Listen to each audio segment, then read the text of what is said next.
नमस्कार, मैं हूं आशीष त्रिपाठी आपके साथ। बुलेटिन की शुरुआत इस वक्त की अहम खबर के साथ। आपको बता दें, रायसेन से आ रही ये बड़ी खबर, जहां महादेव पानी के पास हादसा हुआ। पर्यटक स्थल महादेव पानी के पास हुए हादसे में भोपाल से आए 3 बच्चे बह गए। 2 बच्चों को तो बचा लिया गया और एक नाबालिग की तलाश लगातार जारी है और आज एक बार फिर से रेस्क्यू शुरू किया जाएगा। चूंकि बारिश और रात होने की वजह से रेस्क्यू को रोक दिया गया था। आपको बता दें कि यहां एक नाबालिग की तलाश के लिए रेस्क्यू ऑपरेशन फिर से शुरू किया जाना है। 2 बच्चों को जबकि इसमें बचा लिया गया था। रायसेन के महादेव पानी जो कि पर्यटक स्थल है और यहां पर आए भोपाल के 3 बच्चे महादेव पानी में बहने लगे। इस दौरान 2 बच्चों को तो बचा लिया गया, जबकि एक नाबालिग की तलाश अभी भी की जा रही है। आज से शुरू होगा जो रेस्क्यू ऑपरेशन एक बार फिर से, चूंकि रात और बारिश की वजह से, अंधेरा और बारिश की वजह से ये रेस्क्यू ऑपरेशन रोकना पड़ा था। शैलेंद्र भदौरिया हमारे सहयोगी हमारे साथ जुड़ गए। शैलेंद्र, कितनी देर में रेस्क्यू शुरू होगा, क्या कुछ डिटेल्स हैं अपने पास?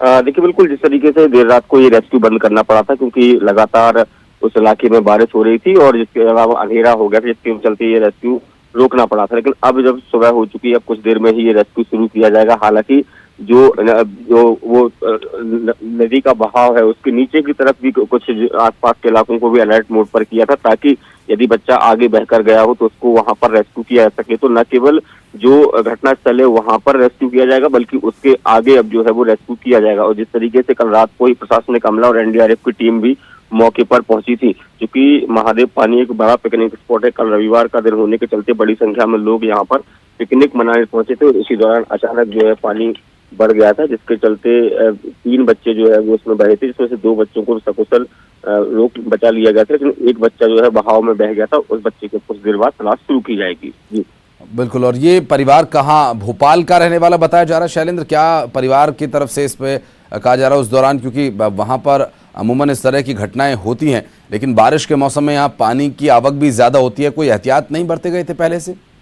देखिए, बिल्कुल सबसे बड़ी दिक्कत यही होती है कि हमेशा दावे जरूर किए जाते हैं कि इस तरह के जो पिकनिक स्पॉट है वहां पर पर्याप्त सुरक्षा के इंतजाम किए जाते हैं। लेकिन जब इस तरह के घटनाक्रम सामने आते हैं तब उन प्रशासन के दावों की पोल खुलती नजर आती है कि कितने दावे उन्होंने किए थे और कितने हकीकत में पाए गए।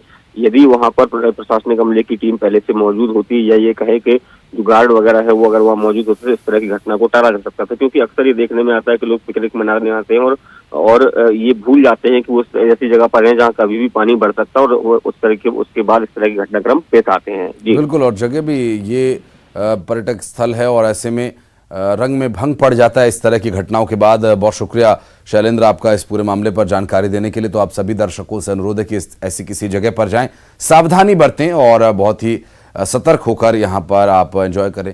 बढ़ते आगे और रायपुर से एक बड़ी खबर आपको बता दें। छत्तीसगढ़ के ज्यादातर जिलों में बारिश को लेकर अलर्ट जारी किया गया है।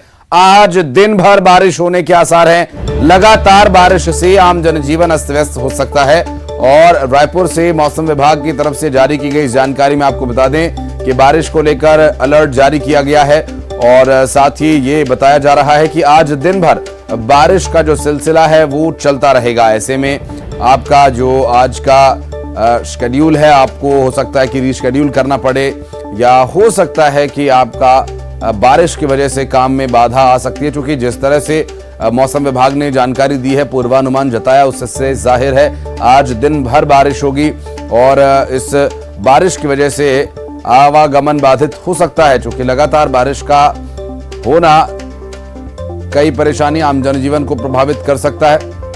रायपुर से मौसम विभाग ने इसके बारे में जो पूर्वानुमान जताया उस पर जानकारी आपको दे रहे हैं। छत्तीसगढ़ के ज्यादातर जिलों में यही हालात रहेंगी। ज्यादातर जिलों में बारिश को लेकर ऑरेंज अलर्ट जारी किया गया है, तो तेज बारिश की संभावना जताई गई है पहले से पूर्वानुमान जो जारी किया गया मौसम विभाग की तरफ से, जिसमें यह बताया गया कि आज दिन भर बारिश का जो सिलसिला है वो कभी कम तो कभी तेज चलता ही रहेगा और भारी बारिश की चेतावनी जारी की गई है।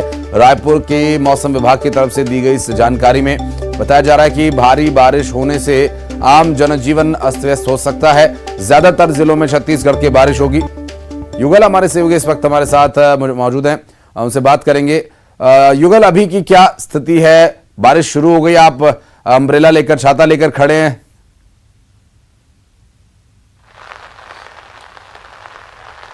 देखिए आशीष, बीती जो रात है लगातार बारिश हो रही है। छत्तीसगढ़ के अधिकांश जिलों के लिए मौसम विभाग ने अलर्ट जारी किया था और एक वक्त था जब मानसून ब्रेक की स्थिति बन गई थी और यही वजह था कि भीषण गर्मी भी पड़ रही थी, तापमान 33 डिग्री तक पहुंच गया था। लेकिन अभी छत्तीसगढ़ के कई जिलों में अच्छी बारिश हो रही है और ये राहत भरी खबर है। उमस और गर्मी से राहत तो मिली है, साथ ही साथ खेती किसानी के काम में भी आशीष अब तेजी आएगी, क्योंकि अच्छी बारिश हो रही है और अभी भी अच्छी बारिश के आसार हैं। लेकिन बारिश हमेशा एक मुसीबत भी लेकर के आती है। जो निचली बस्तियां हैं वहां पर जल भराव की स्थिति बन जाती है, जहां ड्रेनेज सिस्टम सही नहीं है आशीष, वहां पर के लोगों को, स्थानीय लोगों को काफ़ी दिक्कतों का सामना करना पड़ता है, क्योंकि ड्रेनेज सिस्टम सही नहीं होने की वजह से जो पानी है जल भराव की स्थिति भी आ जाती है।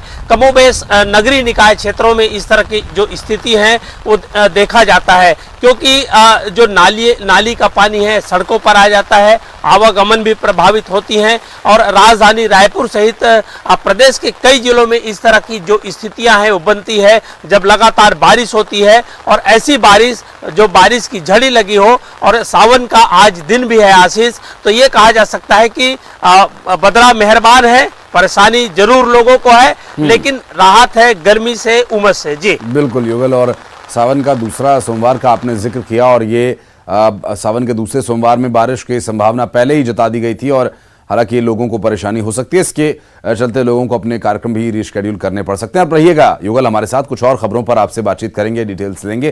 फिलहाल इस बीच रायपुर से आ रही एक बड़ी खबर आपको बता दें, मिशन 2023 में पीसीसी अध्यक्ष जुट गए हैं। दीपक बैज ने रात 9 बजे, माफ कीजिएगा, आज 9 बजे विधानसभा क्षेत्रों के दौरे की जानकारी मिल रही है। सुबह 10:30 बजे अभनपुर के लिए वे रवाना होंगे।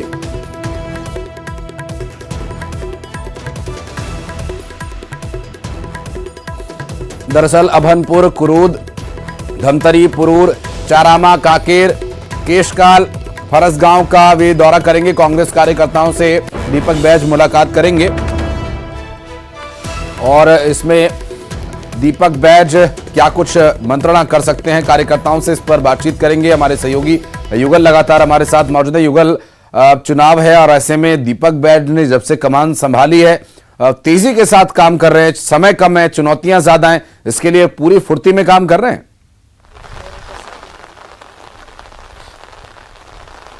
देखिए आशीष, नवनियुक्त प्रदेश अध्यक्ष दीपक बैज जब से उन्हें कमान मिली है, छत्तीसगढ़ की पीसीसी चीफ बनाया गया है, उसके बाद उनकी सक्रियता है काफ़ी बढ़ी। इससे पहले भी वो सक्रिय थे लेकिन अब सक्रियता और भी दिखानी होगी, क्योंकि ज़्यादा दिन बचे नहीं है विधानसभा का चुनाव को। लगभग 90 दिन का समय है और 90 दिन के समय में सभी विधानसभाओं का दौरा करना, उसके अलावा कार्यकर्ताओं से 1-to-1 करना, उन्हें जवाबदारी सौंपना, संगठन को रिचार्ज करना और गांव स्तर तक, बूथ स्तर पर जो उनके जो कार्यकर्ता हैं, पदाधिकारी हैं, सभी को कांग्रेस के जो रीति नीति से अवगत तो है ही हो, लेकिन उन्हें चुनाव के लिए तैयार करना एक बड़ी चुनौती है। और यही वजह है कि दीपक बैज इस चीज़ को समझ रहे हैं और जिस तरह से आला कमान ने उन्हें जवाबदारी सौंपी है और छत्तीसगढ़ में जिस तरह से यहाँ पर जो स्थितियाँ बन रही है तो उसे लेकर के लगातार दौरा कर रहे हैं। आज 9 विधानसभा जाएंगे, एक बड़ा दौरा उनका कहा जा सकता है और ये अमूमन अधिकांश जो बस्तर उनका जो क्षेत्र है वहाँ है, धमतरी है, कुरुद है, कोंडागांव, कांकेर है, इन तमाम विधानसभा क्षेत्रों का दौरा करेंगे। जब उनकी नियुक्ति हुई है उसके बाद कार्यकर्ता भी उनसे मिलना चाहते हैं, तो दीपक बैज इसको अच्छी तरह से समझ रहे हैं कि कार्यकर्ताओं के बीच जाना है, रिचार्ज करना है, शासन की, छत्तीसगढ़ सरकार की, कांग्रेस की महती जो योजना है उसे आम जनता तक पहुंचाना है। तो ये कहा जा सकता है कि समय बिल्कुल कम है और जितना जल्दी हो सके वो कार्यकर्ताओं के बीच पहुंचे, पदाधिकारियों के बीच चुनाव पहुंचे। में पूरी तेजी के साथ काम को अंजाम देना दीपक बैज ने शुरू में ही इस बात के संकेत दे दिए थे।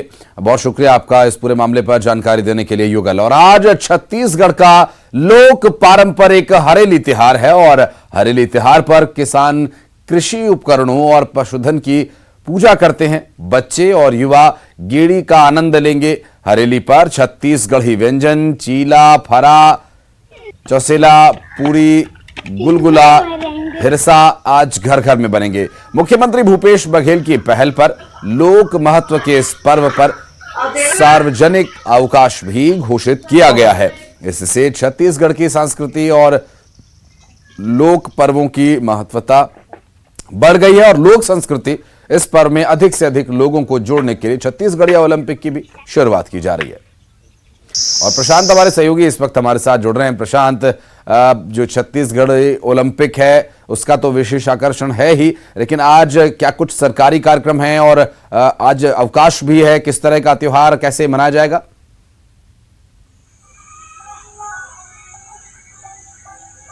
जी, निश्चित रूप से पूरे प्रदेश के साथ मुंगेली जिले में भी हरेली का त्यौहार जो है बहुत ही धूमधाम से मनाया जाएगा।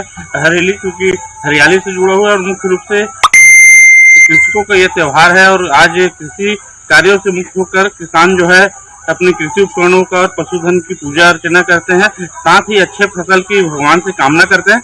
वहीं घरों घर छत्तीसगढ़ के जो व्यंजन है वो बनाए जाते हैं, साथ ही युवा जो है भौरे या गेड़ी का आनंद लेते हैं।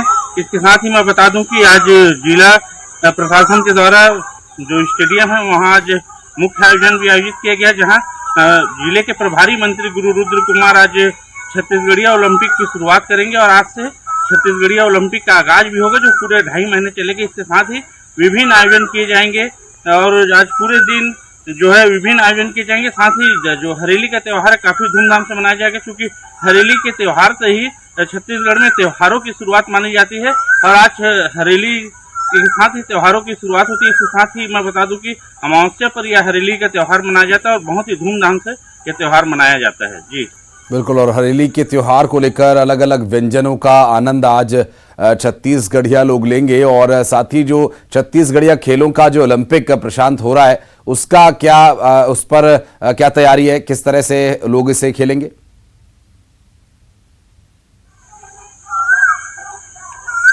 जी और लगता है संपर्क नहीं हो पा रहा है हमारे सहयोगी प्रशांत से। बहुत शुक्रिया प्रशांत आपका जानकारी के लिए।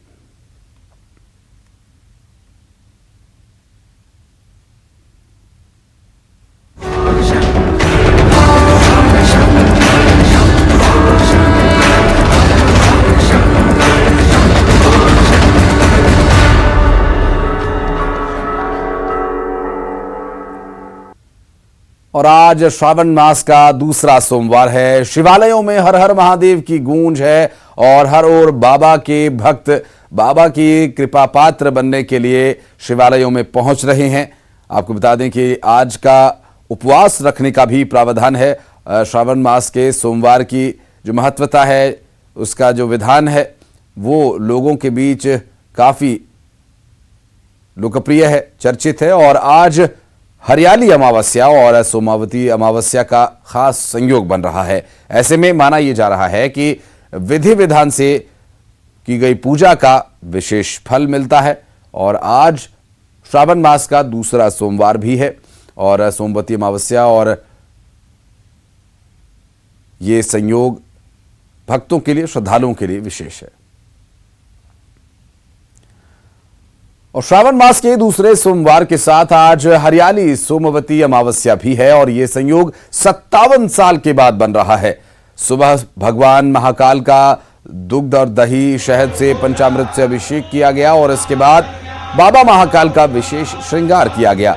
महानिर्वाणी अखाड़े के महंत विनीत गिरी जी महाराज ने भगवान महाकाल की भस्म आरती की और इसके बाद भगवान महाकाल की भस्म आरती में भस्म अर्पित उससे पहले किया गया और श्रद्धालुओं को प्रवेश दिया गया। और आज के दिन सोमेश्वर तीर्थ की पारंपरिक मान्यता है। सोमवार के दिन अमावस्या आने पर यहां पर सोमेश्वर का पूजन किया जाता है। स्नान की परंपरा, दान की मान्यता यहां पर बताई गई है। मोक्षदायिनी क्षिप्रा नदी में भी सोमवती अमावस्या पर प्रदेश भर से श्रद्धालु सुबह से ही स्नान के लिए पहुंच रहे हैं। जो भगवान का महाकालेश्वर का जो नियम है और जो उसी नियमानुसार, परंपरा अनुसार भगवान के यहाँ कार्य होता है। लेकिन श्रावण मास आने से थोड़ी विशेषता होती है और इस बार श्रावण के साथ साथ अधिक मास भी है। श्रावण का 1 महीना अधिक होने से इस श्रावण का महत्व काफ़ी बड़ा है। काफ़ी भक्तों का यहाँ आना जाना लगा हुआ है दर्शन के लिए। और आज जो भस्म आरती संपन्न हुई, क्योंकि सोमवार का दिन है और अमावस्या का दिन है, सोमती अमावस्या है, तो बड़े ही 2:30 बजे पट खोलकर भगवान की पूजा आरती संपन्न हुई है। श्रृंगार जो प्रतिदिन होता है उसी को दिव्य श्रृंगार के रूप में और किया गया। इसी प्रकार से आज भगवान की सेवा संपन्न हुई भस्म आरती की।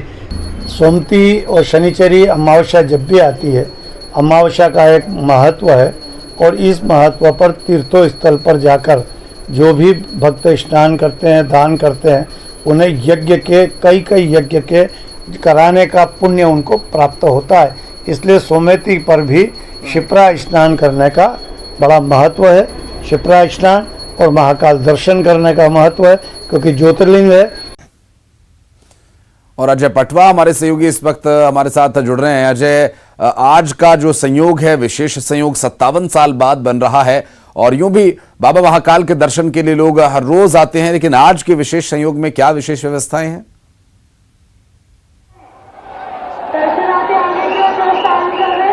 जी देखिए, ये विशेष संयोग जो है 1966 में आया था और उसके बाद जो 57 साल बाद ये संयोग बना है, क्योंकि जो है आज जो है हरियाली सोमवती अमावस्या भी है और साथ में सोमवार का सावन का सोमवार भी है। इसी को लेकर जो है बड़ी संख्या में श्रद्धालु बाबा महाकाल के दर्शन के लिए पहुंच रहे हैं। पर इससे पहले माँ शिप्रा के तट पर जाकर स्नान कर रहे हैं, दान पुण्य कर रहे हैं, जिससे उनको फल की और पुण्य की प्राप्ति मिलती है। इसी को लेकर जो है श्रद्धालु उज्जैन पहुंच रहे हैं। सावन के महीने में वैसे तो श्रद्धालु भगवान महाकाल की आराधना करते हैं और भगवान महाकाल का आशीर्वाद लेने के लिए, उनको जो है मनाने के लिए उनके उपासना करते हैं, उनका व्रत करते हैं और उनके लिए जो है जितने भी नियम होते हैं उनको नियमों का पालन करते हैं। साथ ही जो है भगवान महाकाल को जो है बेलपत्र चढ़ाने से उनकी मन्नतें पूरी होती है, क्योंकि उज्जैन का महाकालेश्वर मंदिर जो है 12 ज्योतिर्लिंगों से एक बड़ा शिवलिंग है और जिसके साथ ही जो है यहाँ पर जो है बाबा महाकाल की जो प्रातःकाल भस्म आरती होती है, उस भस्म आरती में जो है भक्त बड़ी संख्या में पहुँचते हैं और बड़ी आस्था के साथ पहुँचते हैं। इस बार जो है आम श्रद्धालुओं के लिए जो व्यवस्था की गई है वो चलायमान भस्म आरती व्यवस्था की गई है, ताकि जो श्रद्धालु आते हैं तो वो भी अछूते नहीं रहे भगवान के दर्शन से, तो उनको भी दर्शन लाभ मिल रहा है। और ऐसे में बड़ी संख्या में श्रद्धालु भगवान महाकाल का आशीर्वाद लेने पहुंच रहे हैं, क्योंकि जो है जो सावन का महीना होता है और उज्जैन का शिवलिंग जो है दक्षिण मुखी है और दक्षिण मुखी होने के कारण कालों के काल महाकाल के नाम से जाना जाता है और राजा के नाम से भी उज्जैन के महाकाल को जाना जाता है। तो इसी को लेकर जो है उज्जैन के महाकाल का अपना ही एक महत्व है और इसको लेकर बड़ी ही संख्या में श्रद्धालु भगवान महाकाल के दर्शन के लिए उज्जैन आते हैं। और ऐसे में जो श्रद्धालु जो आ रहे हैं और कई घंटों के इंतजार के बाद जो है भगवान महाकाल की एक झलक पाने के लिए स्वाभाविक है अजय। और आज बाबा महाकाल का जो सोमवार का दिन है और श्रावण मास में दूसरा ये सोमवार है और कई विशेष संयोग आज बन रहे हैं, तो स्वाभाविक है लोगों का इंतजार करना बाबा के दर्शन के लिए, उज्जैन के राजा के दर्शन के लिए। बहुत शुक्रिया आपका इस पूरे मामले पर जानकारी देने के लिए। बढ़ते आगे और ग्वालियर से एक बड़ी खबर का रुख करेंगे, जहां स्कूल में पिटाई से एक छात्र की मौत के मामले में बड़ा एक्शन लिया गया। पिटाई के आरोपी शिक्षक पर केस दर्ज किया गया। फोर्ट व्यू स्कूल के शिक्षक सोनू श्रीवास्तव और अकबर खान पर FIR दर्ज की गई है। बहुड़ापुर पुलिस ने दोनों पर 304 के तहत गैर इरादतन हत्या का केस दर्ज किया है। होमवर्क न करने की बात पर टीचर पर बच्चे की पिटाई करने का आरोप है और 12 साल के बच्चे कृष्णा चौहान की इलाज के दौरान मौत हो गई थी। सुशील हमारे सहयोगी इस वक्त हमारे साथ मौजूद हैं। सुशील, क्या कार्रवाई की जा रही है? केस दर्ज कर लिया गया अभी तो? बिल्कुल, देखिए 12 जुलाई को जो फोर्ट व्यू स्कूल का छात्र है 12 साल का कृष्णा चौहान, उस पर साथ मारपीट की गई थी। होमवर्क ना करने के चलते टीचर सोनू श्रीवास्तव और अकबर खान ने उसे पीटा था और उसी के बाद उसकी तबीयत बिगड़ी थी। कल सुबह कृष्णा की मौत हो गई थी इलाज के दौरान और इस मौत के बाद परिवार वालों ने थाने में शिकायत दर्ज कराई और उनका आरोप था कि टीचर की पिटाई के चलते छात्र परेशान हुआ मानसिक रूप से, उसी के चलते उसकी मौत हुई है। हालांकि इसमें बच्चे के ब्रेन हेमरेज होने की बात सामने आई है, जहां उसका ऑपरेशन भी किया गया था, लेकिन सेहत बिगड़ने के चलते उसकी मौत हो गई थी, ऐसा डॉक्टरों का कहना था। लेकिन पुलिस ने परिवार की शिकायत के बाद और बच्चे के बड़े भाई के बयानों के आधार पर इसमें जो आरोपी शिक्षक है फोर्ट व्यू स्कूल के सोनू श्रीवास्तव और अकबर खान, दोनों के खिलाफ केस रजिस्टर्ड कर लिया है। पुलिस ने दोनों के खिलाफ धारा 304 के तहत गैर इरादतन हत्या का केस दर्ज किया है। इसके अलावा चूँकि बच्चों की संरक्षा में इस तरह की घटना हुई थी, मौत हुई थी, तो यही वजह है कि कानूनन JJ एक्ट की धारा 75 के तहत भी FIR में रजिस्टर किया गया है। तो इस मामले में अब पुलिस आज शॉर्ट पीएम रिपोर्ट का इंतज़ार करेगी। शॉर्ट पीएम रिपोर्ट के आधार पर मौत की साफ वजह सामने आ पाएगी। इसके अलावा अब पुलिस जो है स्कूल के जो शिक्षक है उनके भी बयान दर्ज करने के साथ गिरफ्तारी की भी कार्रवाई संभवतः करेगी, क्योंकि गैर इरादतन हत्या का मामला है जी। अगर इस मामले में और ठोस सबूत मिलते हैं तो निश्चित तौर पर शिक्षकों को जेल जाना पड़ सकता है। जी, बहुत शुक्रिया सुशील आपका इस जानकारी के लिए। आगे डिटेल्स लेंगे आपसे, बहुत बहुत शुक्रिया फिलहाल। और यारों को एक छोटे से ब्रेक के लिए, ब्रेक के बाद भी खबरों का सिलसिला जारी रहेगा।